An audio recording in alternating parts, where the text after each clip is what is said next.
চুরি করিয়া যাব পালাইয়া, ইউরোপ আমেরিকা দুবাই ও ভাইয়া, গাড়ি কিনবো বাড়ি করব, বউরে লইয়া ফুর্তি করব, যা যা।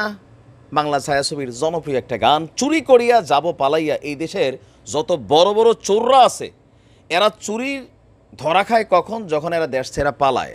আবার বিদেশ থেকে এদের আনার জন্য বছরের পর বছর সময় লাগে। তবে আজকে যে চুরি হয়েছে, ইসলামী ব্যাংকের যারা চট্টগ্রাম ব্রাঞ্চের গ্রাহক আছেন, এই ভিডিওটা আপনাদের জন্য খুবই জরুরি। বা সারা বাংলাদেশেই ইসলামী ব্যাংকের যেই সেক্টরগুলোতে আপনারা স্বর্ণ রাখেন, যে অশনি সংকেত ঘটনা বা আমরা দেখছি, তো এটা নিয়ে একটু সাবধানতা অবলম্বন করা উচিত। 1-2 ভরি না, 149 ভরি, 149 ভরি স্বর্ণ, তাও বন্দরনগরী চট্টগ্রামে ইসলামী ব্যাংকের একটি শাখার লকার থেকে গায়েব হয়েছে। গ্রাহকের এমন অভিযোগের পর ব্যাংক বলছে ওই গ্রাহক নাকি স্ববিরোধী এবং কিছু বিভ্রান্তকর তথ্য দিয়েছেন। আন্টি নাকি, মানে কাহিনীটা আমরা বুঝলামই না। আচ্ছা, গণমাধ্যমকে একটা স্ট্যাটাস পাঠিয়েছে স্বর্ণ গায়েব নিয়ে ইসলামী ব্যাংকের বক্তব্য। ইসলামী ব্যাংকের চকবাজার শাখার গ্রাহক রোকে আক্তার বাড়ি এবং তার কন্যা নাসিয়া মারজুকা যৌথ নামে 2006 থেকে একটি ব্যাংকের লকার ব্যবহার করে আসছেন। প্রতিটি লকার খোলার জন্য 2টি চাবির প্রয়োজন হয়, যার একটি গ্রাহক এবং অপরটি ব্যাংকের কাছে থাকে।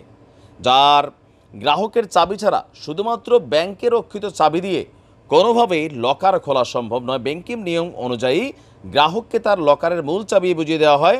লকারে রক্ষিত মালামাল এবং তার পরিমাণ সম্পর্কে গ্রাহক ছাড়া ব্যাংকার বা অন্য কোনো ব্যক্তির জানার সুযোগ নেই। এইখানে তো পেশটা কোনো কারণে এই দেশে নকল হয় না এমন কিছু আছে?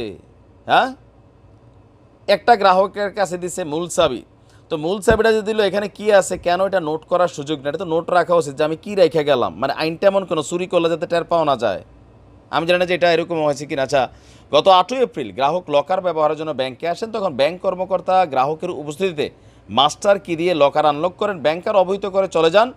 যেহেতু লকার হোল্ডারের চাবি দিয়ে বন্ধ করা হয়, সেহেতু লকার বন্ধ করার সময় নিয়ম মোতাবেক ব্যাংকের কারোর উপস্থিত থাকার সুযোগ নেই। একমাত্র তিনিই তার লকার বন্ধ করতে পারেন।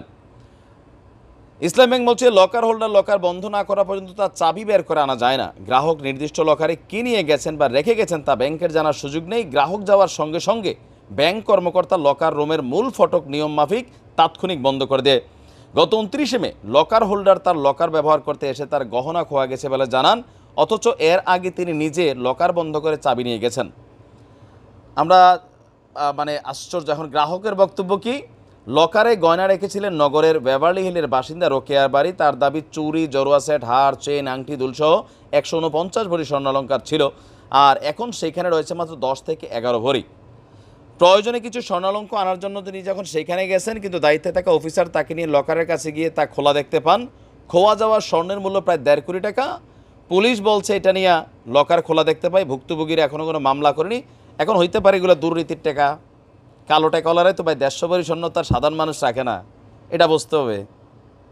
খোঁজখবর নিলে পাওয়া যাবে হয়তো লুটেরা ব্যবসায়ী, ওই বেটির জামাই, অথবা ধরেন ফ্যামিলির মধ্যে দুর্নীতিবাজ কোনো বড় মাপের কর্মকর্তা আছে। নয়তো 150 ভরি স্বর্ণ খোয়া গেছে, পুলিশের কাছে কেন মামলা করতেছে না? ঘটনার ভিতরে তো পেশ আছে। আবার ইসলাম ব্যাংক নিয়ে নানান বক্তব্য, নানান জায়গায় নানান ঘটনাও ঘটতেছে। কোনটা যে সঠিক, কোনটা যে মিথ্যা, আমরাও তো পড়ছি ভাই চিন্তায়। রাখেন, বুঝা শুনে রাখেন। আমরার তারা তো স্বর্ণই এতে 1.5 ভরি এমনি স্বর্ণ ফইরা হাডে, আমরা নিয়ে লকারও কই রাখবো? চুরির জিনিস হুড়ে যায়, এরকম শুনছি আর কি। হ্যাঁ, তবে এগুলো অসংখ্য ব্যাংক সেক্টরের জন্য বিষয়টা ক্লিয়ার করা উচিত, একদম টোটালি ক্লিয়ার করা উচিত। নয়তো মানুষের ব্যাংকের প্রতি আস্থা কমবে, অথবা গ্রাহক বাটপারি করলে এরকম ঘটনা আরও ঘটতে পারে। সুতরাং ফাইনাল একটা সলিউশন দরকার। দেখি সামনে কি আসে। ভালো থাকুন।